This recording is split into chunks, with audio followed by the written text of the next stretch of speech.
Kali ini, saya akan menjelaskan mengenai diabetes mellitus. Apa itu diabetes mellitus?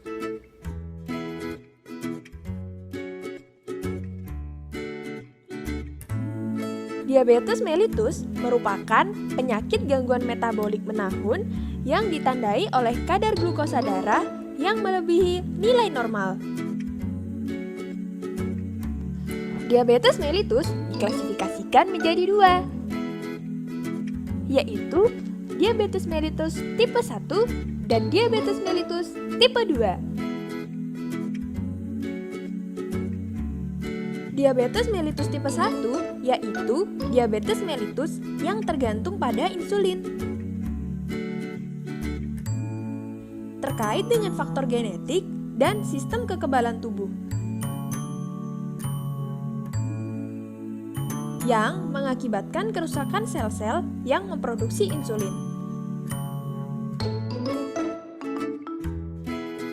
Sehingga sel tidak mampu untuk memproduksi insulin yang dibutuhkan oleh tubuh.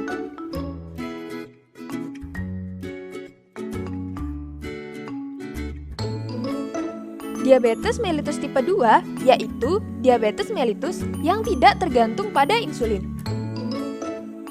Diabetes ini mewakili lebih dari 90% kasus diabetes mellitus.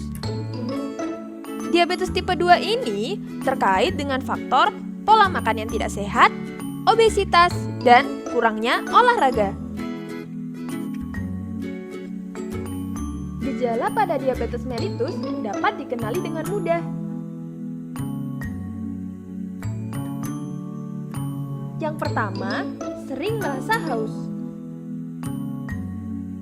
Yang kedua, sering buang air kecil. Yang ketiga, sering merasa lapar. Yang keempat, penurunan berat badan. Yang kelima, kesemutan. Yang keenam, penglihatan yang kabur. Yang ketujuh, tingkat penyembuhan luka yang lambat. Dan yang terakhir adalah kelelahan. Lalu, bagaimana cara untuk menyelidiki dan mendiagnosis diabetes mellitus? Cara yang pertama yaitu dengan melakukan tes glukosa darah secara acak, yaitu dengan mengambil darah untuk diperiksa kadar glukosa tanpa puasa. Yang kedua yaitu melakukan tes glukosa darah puasa, yaitu puasa setelah tengah malam dan pengambilan darah keesokan harinya untuk memeriksa kadar glukosa. Dan yang terakhir yaitu melakukan tes toleransi glukosa oral.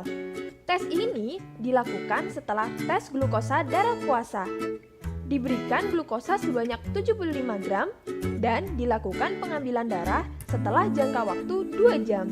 Hal ini dilakukan demi keperluan pengamatan perubahan kadar glukosa darah. Komplikasi yang dapat terjadi pada seseorang dengan diabetes mellitus adalah sebagai berikut. Yang pertama, komplikasi akut.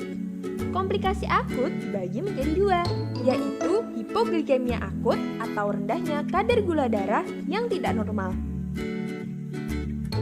Hal ini ditandai dengan adanya keringat dingin, mengantuk, jantung berdebar-debar, dan gemetar.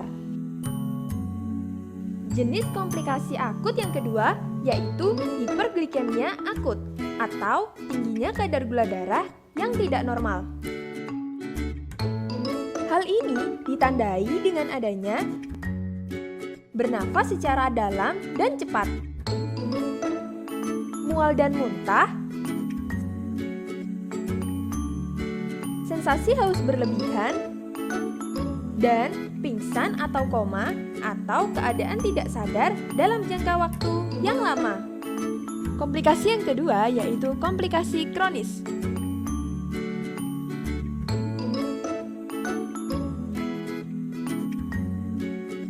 Komplikasi ini ditandai dengan adanya penyakit cerebrovaskular pada otak. Salah satu contoh penyakitnya yaitu stroke. Tanda yang kedua yaitu adanya retinopati, katarak, dan glaukoma pada mata. Tanda yang ketiga yaitu adanya penyakit arteri koroner, gagal jantung, dan tekanan darah tinggi. Tanda yang keempat yaitu adanya proteinuria, infeksi, dan gagal ginjal. Dan tanda yang terakhir yaitu adanya neuropati, vaskulopati, dan infeksi pada saraf. Lalu, bagaimana cara untuk merawat pasien dengan diabetes mellitus? Yang pertama yaitu pengendalian penyakit. Cara yang dapat dilakukan yaitu dengan mengikuti prinsip pola makan penderita diabetes mellitus. Yang kedua, memantau kondisi glukosa darah. Yang ketiga, mengonsumsi obat secara tepat waktu dan memahami khasiat serta efek samping obat. Yang keempat, dengan cara injeksi insulin. Dan yang terakhir, yaitu berolahraga setiap hari dan mengendalikan berat badan. Yang kedua, yaitu mencegah komplikasi. Komplikasi dapat dicegah dengan memahami gejala, pencegahan, dan manajemen hipoglikemia. Yang kedua, yaitu dengan perawatan kaki, dengan menjaga agar kaki tetap kering dan bersih, memakai alas kaki pelindung, dan mencegah cedera. Yang ketiga, perawatan pada mulut. Dan yang terakhir, yaitu dengan berhenti merokok dan mengonsumsi minuman beralkohol.